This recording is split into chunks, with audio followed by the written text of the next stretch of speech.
The Crypto Show is brought to you in part by CoinHQ, your one-stop crypto shop for news, information, entertainment. Here at CoinHQ, we finally put together more crypto experts than you could possibly jam into your Buterin. CoinHQ, it's lit.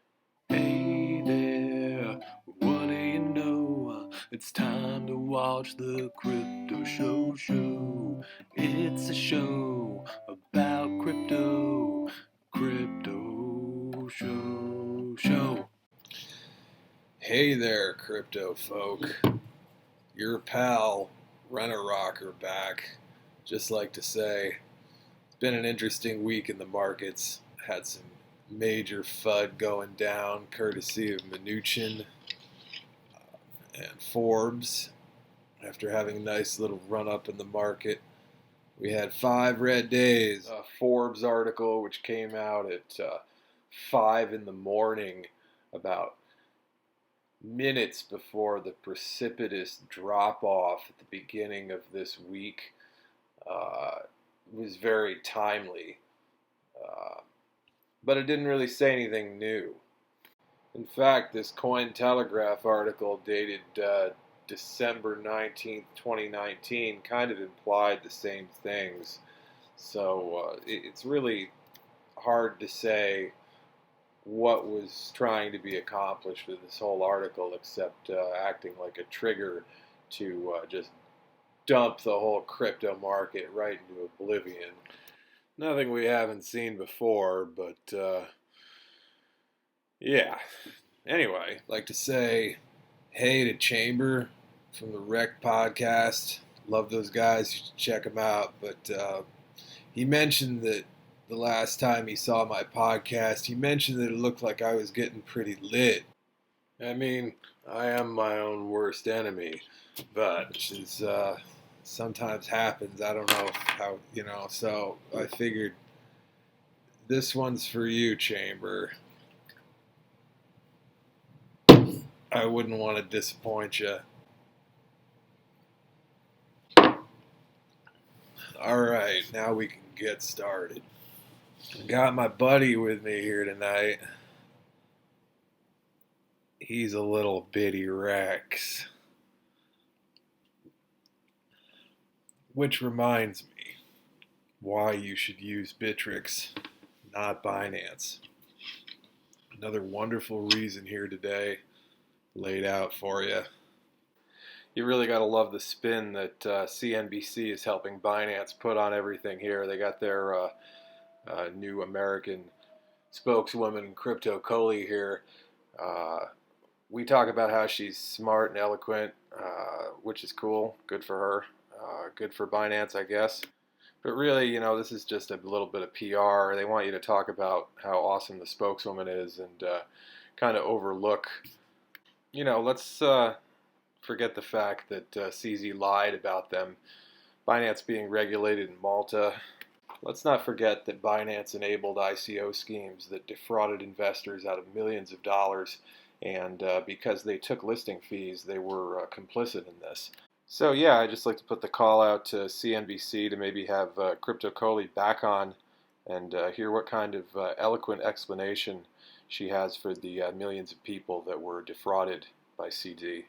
And before we move on, I'd just like to mention this CoinDesk article here talking about Larry Harmon, who is a developer who created a Bitcoin mixer called Helix. Right now, he's being prosecuted for creating a Bitcoin mixer, which is a bit of software that obfuscates transactions by batching them. Unfortunately for Larry, it seems that a company he has nothing to do with was using his program for nefarious purposes, but he's to be held accountable for it. I have a real problem with this because it implies that people can be punished for creating code, which I think violates free speech, because this man was actually not doing any money laundering. It's people using his code, choosing to uses code for nefarious purposes. For political purposes, is money speech? Uh, is freedom of transmitting money, is that free speech? I mean, for political purposes, it's been ruled that money is speech. So why is money free speech sometimes and not free speech other times? And for that matter, is Bitcoin speech? Well, Bitcoin is money, but it's also just numbers in a ledger. It can be written down on a piece of paper. It doesn't have to be in a hard drive transmitted over a network. So if you can write it down, why is it not speech? And this is kind of like an ongoing argument that's been passed around in crypto since the beginning. Is how can you control something if it's just another, can be interpreted as being free speech?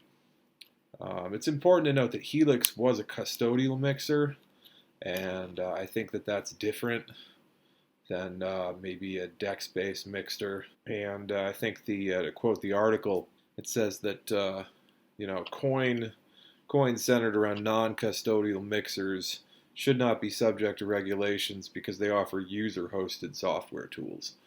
To me, that means if you're actually taking control of the money or the coins, then that represents um, a problem, because then maybe you are providing a service. And I think if you're charging for that service, then you're definitely providing a service. But if you're talking about custodial versus non-custodial mixer, so I think that especially after this ruling, you're not going to see too many custodial mixers anymore. And then you get Bitcoin core contributor Matt Corallo here saying that if the accusation was upheld by federal court, it'd be the beginning of the end. I think the idea is that if you were going to totally make mixers illegal, then that would be detrimental to the whole crypto ecosystem. Unfortunately, for regulators or people that would seek to suppress this technology, that's simply not going to be possible.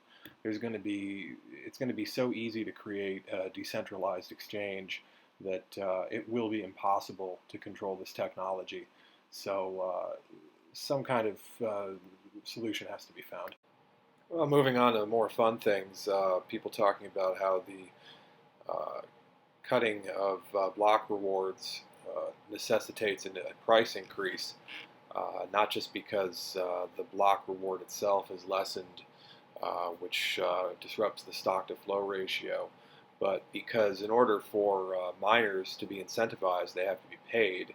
So the price of the asset will have to increase to keep the miners in business, and that's been kind of a common theme that we've seen in any kind of halving events, is that the price actually does kind of bounce around a bit until it arrives at a new cost of production. Of course, that drives unprofitable miners off the chain. Sometimes you see hash rates decrease, but after a while, we do see an equilibrium reached, and then price goes up. And that would be good, because we've all had to cut corners in places, and times have been hard. Yeah, I actually had wasi for dinner last week uh, in a very nice risotto with a little cilantro garnish. It was terrible. I'd actually never Googled wasi before, but it's actually made the Urban Dictionary. Pretty funny. Looks like Peter McCormick might have edited it in there. So there's your brief recap of articles that I thought were worth looking into. Now, of course, I do these podcasts. Sometimes it takes me a few days, so I think I started this one 2 nights ago, and I was thinking a lot about the end of the week, and now it's Sunday night.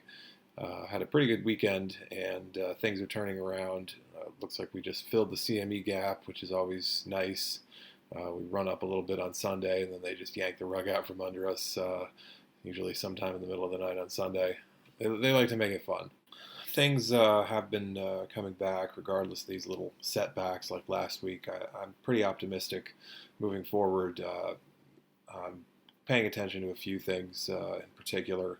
Bitcoin Cash, I'm definitely watching, just because the price on that will likely have to increase quite a bit by the halving, as what I was saying earlier about how the cost of production will have to rise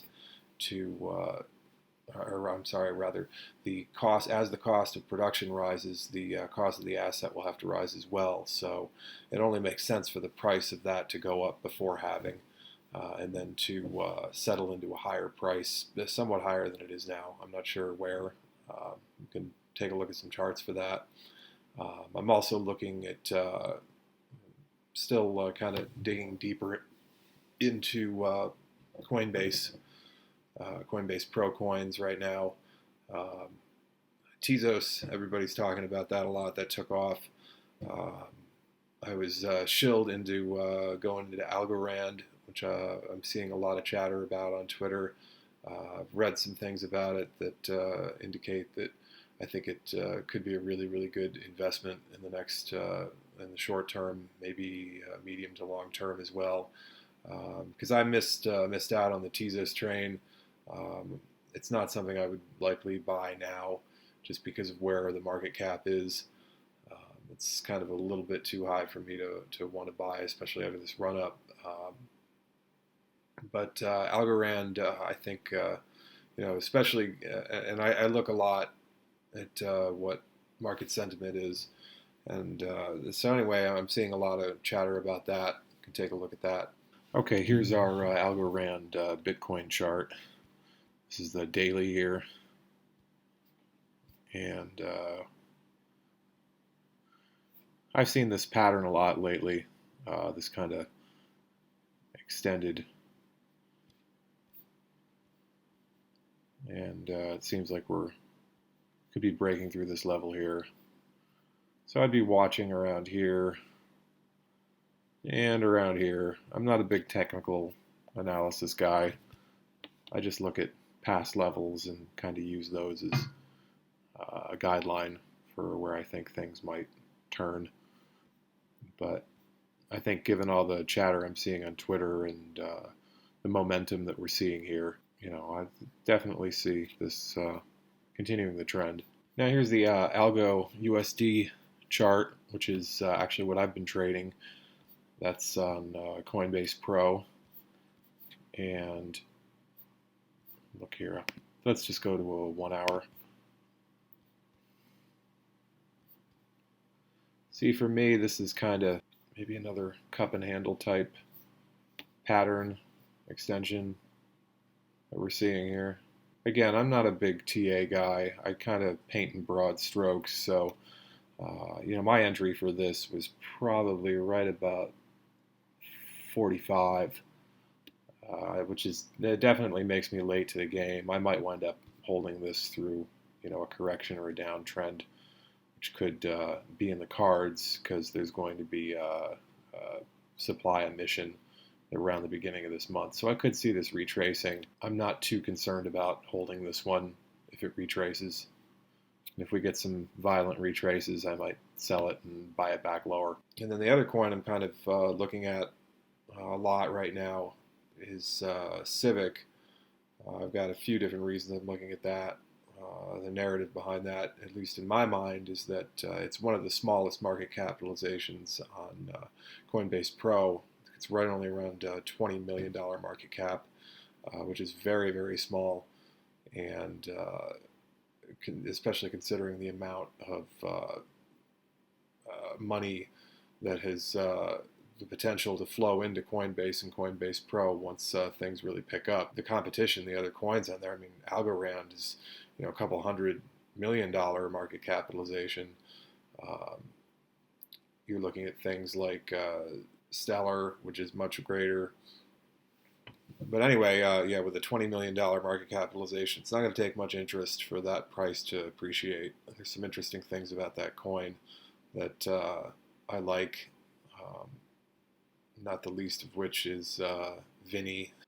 And I actually did meet him. That was WCC a couple years ago. At the time, he did show me Civic, and at the time, I didn't buy any because I thought the market cap was really high, which it was. But guess what, Vinny? I'm gonna buy the Civic. Okay, here's the Civic Bitcoin chart. Now I'm trading this. I'm actually trading the USD pair on that as well. And I just picked this one out on Livecoin because it has a lot of history. It goes way back.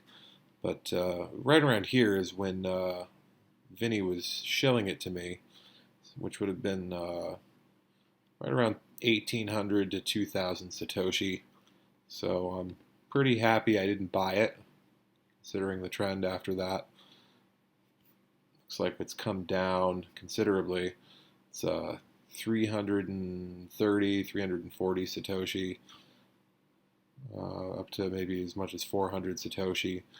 It looks like it has been punching through that 200-day moving average, which I think has been a real great signal this cycle that something is turning around once we start pushing through that.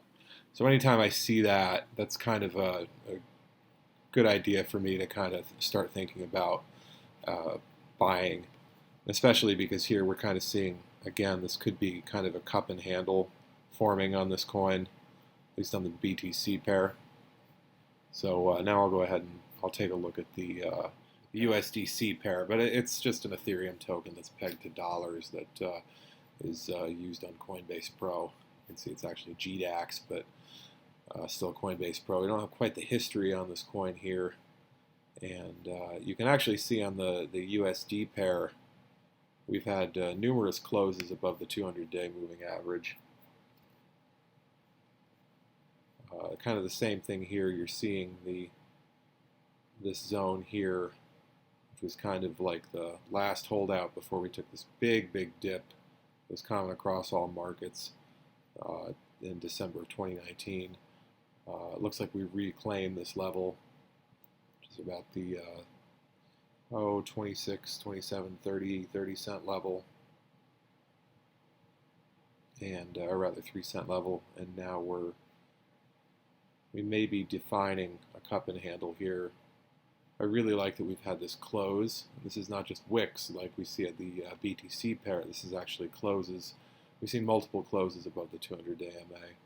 And then for me, just knowing that the market capitalization of this is around 20 million at 3 cents, 6 cents would give you a $40 million market capitalization, which is still very, very low for Coinbase Pro. And that would put us kind of back in this range, somewhere in here. I could see it reestablishing this range, especially as the whole market comes along, the 5 to 6 cent range. And then this becoming kind of the next level after, if we can punch through this. So this is something that even in my mind could go considerably higher. This could go 5x or 10x. I mean, I think it could have, at least in USD, it could be, $100 million, $200 million market capitalization. There's some people that are talking about, you've seen a little chitter chatter on Twitter about this. There's going to be an airdrop right here. Again, this is similar to that Algorand. Some tokens are going to be released. I think the Algorand, it's around 10% of supply, and then with Civic, I believe it's around 15% of supply. And the Civic is actually going to be airdropped into a bunch of different wallets, so it'll be pretty well distributed.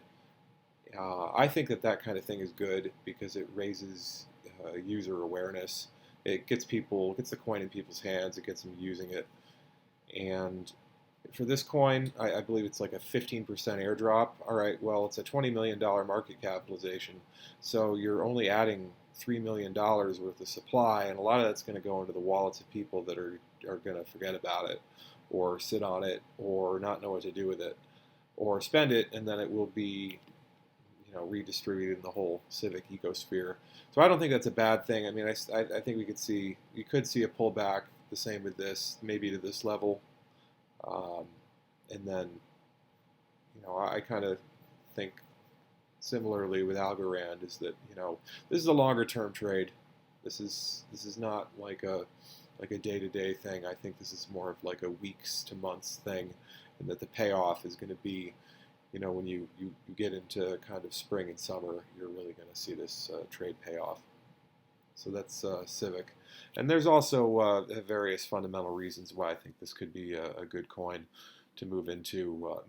Just the fact that this has such a low market cap, $20 million market cap on Coinbase Pro is reason enough for me, knowing that it has a big crypto personality at the helm of it, at least as the face and the beating heart behind it, if you will, and also that they've secured corporate partnerships. There's money behind this.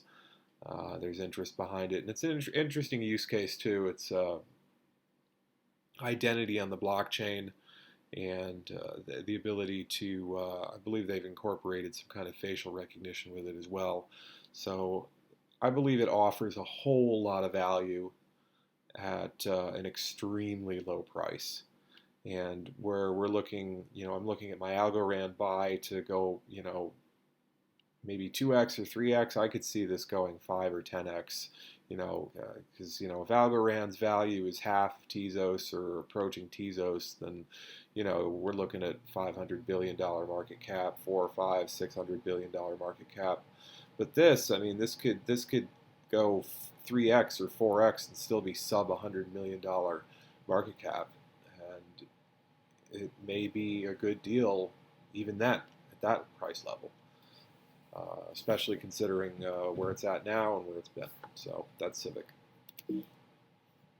Well, finishing up the night and drinking water because got to work in the morning, and just like to bring one more coin to your attention. This is, I think, a really good sign that things are waking up over at Bittrex. This is MER, or MER. Anyway, it's Mercury. The symbol is MER. And this is a Bittrex low cap that I've been watching, probably since back in January. There's a swap incoming. The developer, Sigwo, is an old school crypto guy. And this coin, the chart is really spectacular, pretty crazy to look at. So I'll take a look-see at that now. Okay, so here's a really good example of Bittrex low cap gem. There's actually quite a few of these out there that I've got my eyes on. I'm kind of not really surprised that this one popped off first, though. If we look here, going back the 1 day, this coin has a lot of history, and up in here, the Satoshi value was 7,000 Satoshi, and right now it's trading at 145. I mean, that is crazy. And then here in this area, which seems to be about, probably pretty close to the average, it's 1,100 Satoshi. That's still like 7-8 times where it is now. Now, I found out about this coin, back here, I would say probably in January. I was just doing some research, and I found out that there was going to be a swap, and did a little research into the dev, and there were very, very sparse information about it, but it really just seemed to me that it wasn't a dead project. So I was able to accumulate some. It took a little while because the market books were pretty thin, but accumulated some, and then I just kind of sat on it, and then when I noticed that the price kind of closed here above the moving average, I went ahead and bought a little more, and we can see what happened next. Looks like we hit 150, which is pretty good considering my average was probably around 35 Satoshi, if I had to just guess roughly, being that I bought most of it kind of in this area. This is something, I saw it crash and picked it up there. And then, bought more when it broke out. So anyway, this coin is currently sitting at around a $1.2 million market cap, which still makes it a very, very low market capitalization. Do I expect more upside from this? Well, if you look at how long it was in accumulation, and if you kind of see, this is a spike here, where it kind of has been, it spiked to this level right around 290, and I think I saw some other notifications on Twitter saying that this is kind of first level, maybe stop off, but interestingly here, this is kind of where we stopped this time, right around 150, so, and that's kind of where the first, one of these precipitous dumps turned around for a second before driving all the way down to the bottom. But anyway, this is a coin where I'm just happy that I was able to get in, and I've already been able to take profit on this. So now this is just a free roll. I'm still sitting on a nice chunk of this position, and I've just been watching it get gobbled up. So I don't know. I think there could be a lot of upside to this personally. Again, do your own research. There's going to be a swap on this. I don't know what the total terms of the swap are yet, but there's supposed to be a swap incoming. And just kind of keep in mind that, it was distributed here around 1,000 to 1,500 Satoshi, and then, the top levels are around, 3, 4, 5,000 Satoshi. And, will we see that again? Who knows? Maybe, maybe not. It is worth zooming out all the way, though, and seeing where this has been. $71 million market cap at the peak, and 1.2 now. So anyway, that's MER, Mercury, and this is one I'll probably keep checking back on. That buy paid off, even if my other two buys, my Algo and my Civic, which have been kind of going down since I bought them, short term, I can deal with that.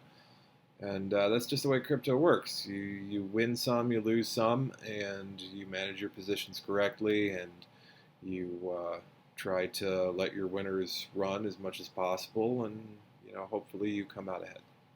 And I like to use a couple of terms. I like to use a lot DYOR, which is do your own research. That's how I found all of this stuff, was just reading, digging, putting two and two together, thinking about things. And yeah, if you do YOR, then hopefully you figure out what works and what doesn't, and you learn. And knowledge is power in crypto. There's a lot of great projects out of there. There's a lot of garbage though too. And like I said, I've been really digging deep over at Bittrex, and I found some other really interesting things that I'll share with you in coming shows and talk about. But so this is, I think, is a pretty good one, pretty good indication that things are going to start moving over there, and there are some hidden gems over there. Anyway, thanks a lot. Rent a Rocker here. I'm gonna go to bed. I'm gonna finish my water tonight, whiskey 2 nights ago. Sunday night versus Friday night. All right. Thanks. Play the tune. Crypto Show just wants to remind you this is not investment advice. I'm much more of a garbage man than any kind of guy you should listen to. I'll try to be honest and transparent. I don't take money from anybody. The only person that pays me is CoinHQ, and we're trying to remain as objective as we can. Still, please do your own research and remember that nobody has your best interests in mind but yourself. Thanks, and I'll see you next time. Yeah, that's me right there, at Rent a Rocker on Twitter.